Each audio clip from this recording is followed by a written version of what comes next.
If it's spherical. Confused? Well, I guess you'll have to keep watching to find out what I mean, won't you? But why do Swedish people regularly scream out of their windows? Why does... Hello guys and welcome to my YouTube channel. Today we're going to be checking out 101 facts about Sweden, and this is the first time reaction. Without further ado, let's get right into this video today, guys.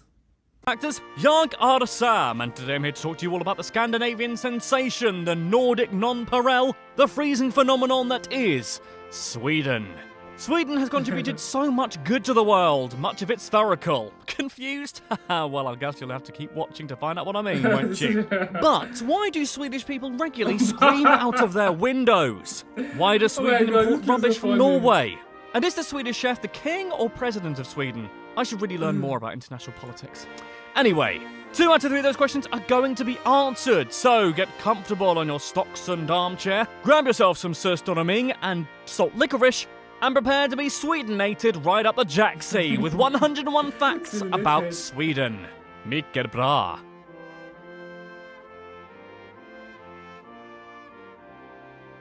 Number 1. Sweden, known officially as the Kingdom of Sweden, is a Scandinavian country in Northern Europe. Are you with me so far? Yes, good. The rest of the video would be a bit of a slog if you weren't, frankly. Number 2. Sweden is nicely sandwiched between Norway to the west and north and Finland to the east. Sweden is also connected to Denmark to the southwest by a bridge tunnel across a super narrow strip of water known as the Öresund. Number 3. Sweden is generally divided into 3 distinct regions, which are stacked on top of one another vertically like the sections of a fab. I remember those. The southernmost region is Jutland, Svealand is found in the middle, and Norrland sits atop the north. Sorry if I mispronounce anything like that, because this is the straightest map I've ever seen so far in my life. Like, the map is like straight. Wow. This is fascinating, guys. Apparently I mispronounce things all the bloody time, according to the comments section. Number 4. At a hefty 450,295 square kilometres, Sweden is the 3rd largest country in the European Union by area, behind Spain in 2nd place and France, which takes the gold medal. Number 5. Sweden has a total population of roughly 10 million people. Interestingly, around 2.3 million of those people have a foreign background, meaning that almost a quarter of all Swedes have recent ancestry from outside the country. Number 6. Wow. Sweden has a pretty low population density of only 22 inhabitants per square kilometre. The highest concentration of people is in the southern half of the country, i.e. most of Jutland and Svealand. Furthermore, roughly 85% of the population of Sweden lives in urban areas. Number 7. The modern Swedish word for Sweden is Sverige, which simply means realm of the Swedes. Pretty simple, unlike IKEA instructions. Ho-ho! Zing! Got you there. Oh, it's probably racist for me to mention IKEA, but there we go. Number 8. There is evidence to suggest that people have been living in what is now known as Sweden since as early as 12,000 BC. But Sweden first emerged as an independent state much later on during the early 12th century. In the year 1280, King Magnus Lars issued a statute which established a nobility and granted them numerous rights and privileges, including freedom from taxation. Oh dear, typical posh boy. I shouldn't pay any tax because I've got loads of money. Number 9. A couple of centuries later, the population of Sweden was decimated by the Black Death. Oh, classic Black Death. Which killed 2/3 of the Swedish population. At this point, Scandinavia's culture, finances and languages came under threat from a powerful merchant association called the German Hanseatic League. In response, the kingdoms of Sweden, Norway and Denmark joined together under a single monarch in 1397, creating what was known as the Kalmar Union. The Kalmar Union lasted almost 130 years until Sweden rage quit in 1523, becoming a strong, independent country that don't need no man in a crown. Number 10. In 1630, Sweden decided to get involved in the religious conflict known as the 30 Years' War, which had already been raging for years. The Swedish involvement snatched the Protestant side a victory from the Catholic jaws of defeat, and resulted in a significant decline of Catholicism in Northern Europe. At this point, Sweden had solidified its position as one of the great powers of Europe, which lasted for hundreds of years after. Siffra 11. In the year 1658, oh, remember that, what a great year it was. The sea between Sweden and Denmark froze over so completely that 9,000 Swedish soldiers, and their horses, literally walked across frozen water and besieged Copenhagen. Number 12. Unfortunately for the Swedes, during the 18th and 19th centuries, Sweden began to lose many of their territories outside the Scandinavian peninsula, culminating in the annexation of what is now Finland by Russia in 1809. Oh, poor Finns. Number 13. The last war in which Sweden was directly involved flared up in 1814, when Denmark was forced to cough up Norway, which was forced into a union with Sweden which lasted until 1905, at which point it was peacefully dissolved. The union, not the country. Since 1841, Sweden maintained an official policy of neutrality in foreign affairs, meaning that it's been at peace for over 200 years, even throughout both world wars. Number 14. That being said, although Sweden was officially neutral in both World War I and II, the country did engage in humanitarian efforts. During the Second World War, Sweden took in refugees from German-occupied Europe, including almost all of Denmark's Jews, who Hitler, and I'm going to say it, that dick, had ordered to be arrested and deported to concentration camps. However, Sweden also allowed the Nazis to use their railways to transport arms and troops and traded with Germany throughout World War II, so it's a bit of a mixed bag of should we help the Nazis or not? Number 15. Between the 1850s to the 1930s, roughly 1.5 million Swedish people emigrated to North America. The population of Sweden in that period was never more than 3.5 million, so that's really saying something. Most America-bound Swedes ended up in Minnesota, where the American Swedish Institute is located in the state capital of Minneapolis. Number 16. After the Cold War ended, Sweden joined the European Union on the 1st of January 1995, but also chose not to adopt the euro and also declined NATO membership. Oh, those rebels. Number 17. Sweden is home to over 95,000 lakes larger than 100 square meters. That's over 9.5 million square meters of lake, people.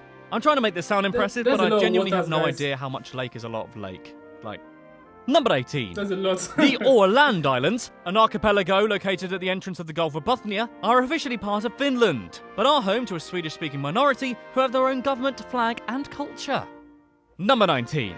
Because of its proximity to the Arctic Circle, Sweden regularly experiences long, dark winters, which can lead to some of its citizens to suffer from seasonal affective disorder.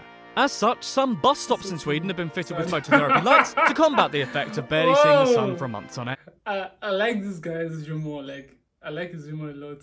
Like when you see some other SAD or SAD side, wow, he has a good sense of humor, guys. Number 20.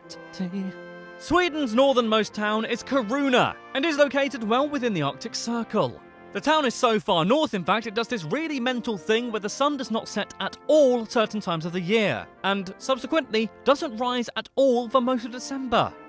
Number 21. I just watched a documentary with my sister about this dark night, or long dark midnight, or what is it called? Well, I just watched about the northern part of Sweden, and I was amazed, the weather there is something else, something to be marveled at, this. Wow, that's how it's so serious, guys. Nowadays, Sweden is renowned for its Nordic social welfare system. Swedish citizens enjoy universal healthcare and university education entirely free of charge at points of use. Wow, that's good. I just like that Germany. However, this comes at the price of high taxes. And with a tax rate of over 50% of GDP, Swedish people are among the most highly taxed in the world. However, most Swedes seem to be fairly happy with the situation. In fact, the Swedish word for tax is skatt, which doesn't mean anything filthy, it means treasure. Okay. Number 23. Since 1901, the Nobel Prizes have been awarded every year in Sweden to honour excellence in various fields, with modern categories including physics, medicine, literature, peace, and YouTube fact videos. I hope to collect my statuette this year. As of last year, almost 585 prizes have been awarded to 923 people and organisations. Number 24. In case you didn't know, the Nobel Prizes are the legacy of Alfred Nobel, who left a massive amount of money in his will to the establishment of the Nobel Prize. Oh, and also he invented dynamite in 1866, so well done, Alfred. I don't know what that coyote from Looney Tunes would do without you. Number 25. Sweden has managed to accrue 7 Nobel Prizes for literature, including the first woman to win the prize, Selma Lagerlöf, who won in 1909. Morbacka, a large mansion in west central Sweden, has a national shrine and memorial to Lagerlöf. Number 26. But it's not just writing that Swedes have done good at. A number of important inventions and innovations are Swedish in origin. The pacemaker, the refrigerator, the ultrasound, the astronomical lens and computer mouse were invented in Sweden or by Swedes living abroad. So without the Swedes, you wouldn't be able to see your baby and paste it all over Facebook. Oh, having a baby. Yeah, we get it, Chad. Number 27. Wow. To date, Sweden has won 636.5 Olympic medals in total. The half a medal, which you may be thinking, about, is due to the fact that at the 1900 Olympics in Paris, Sweden competed alongside Denmark in a tug-of-war with France, and Sweden-Mark won the gold. Number 28.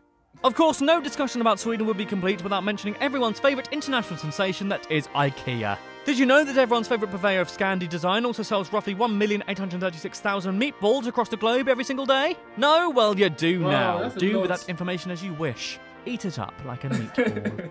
Number 29. In 2006, IKEA opened up a store in Haparanda, a municipality in Sweden, in the most northerly county of Norrbotten, making it the northernmost IKEA in the world. Temperatures there regularly drop to minus double digits during the winter, so I think I'll just go to the one in Croydon, thanks very much. Number 30. That's bad. Speaking of Haparanda, the town is so close to the Finnish town of Tornio that they share the same post office with two separate phone lines, one for calls to Sweden and one for calls to Finland. Number 31. Similarly, there's a golf club on the border of Sweden and Finland with half the holes in one country and half in the other. You probably have to bring a passport to go. Oh, security would be awful, wouldn't it? Number 32. The 3-point seatbelt is also a Swedish invention too, and is said to have saved 1 million lives. It was first introduced in 1959 by Volvo, and today are found in billions of vehicles worldwide. Number 33. The world's largest scale model of the solar system can be found in Sweden. The sun is represented by the Ericsson globe, with the models of various planets, celestial bodies and solar features dotted around the country at a maximum distance of 950 kilometers across. And yet, the model has a scale roughly 1 to 20 million. Wow. Space really is huge. We could have a video about space. What? We already do? What a coincidence. Watching after this one. Number 34. Possibly Sweden's... Okay guys, we're going to stop at number 33 for today. So we're going to be doing part 2, starting from number 34, guys. And actually, I learned a lot from this video already. And I like his sense of humor so far. Like, I like the way he puts the whole template. The voiceover is just so amazing, like, and fun. Like, just intriguing to watch and very entertaining to watch as well, guys. I recently watched about the North Lights of northern Germany and how the temperature is there and the weather. And actually, I was so fascinated by the whole visuals of how the northern part of Sweden look like. Actually, that was one of the reasons I even like watched this video. Like, I was so intrigued. I wanted to see how many of Sweden is, like how the culture is, how facts about them just are. I was really intrigued by that video, guys. And really, this video is not like doesn't disappoint. Like, it gave me the facts I've been looking for. So I'll be going to do part 2 tomorrow, guys. But for now, we'll stop at number 33, guys. If you're new here, please give this video a big thumbs up. Hit the bell icon to get notified anytime I post a new video, guys. And please stay on this channel for part 2. Have a nice day, and I hope to see you guys at my next video, guys. Bye bye.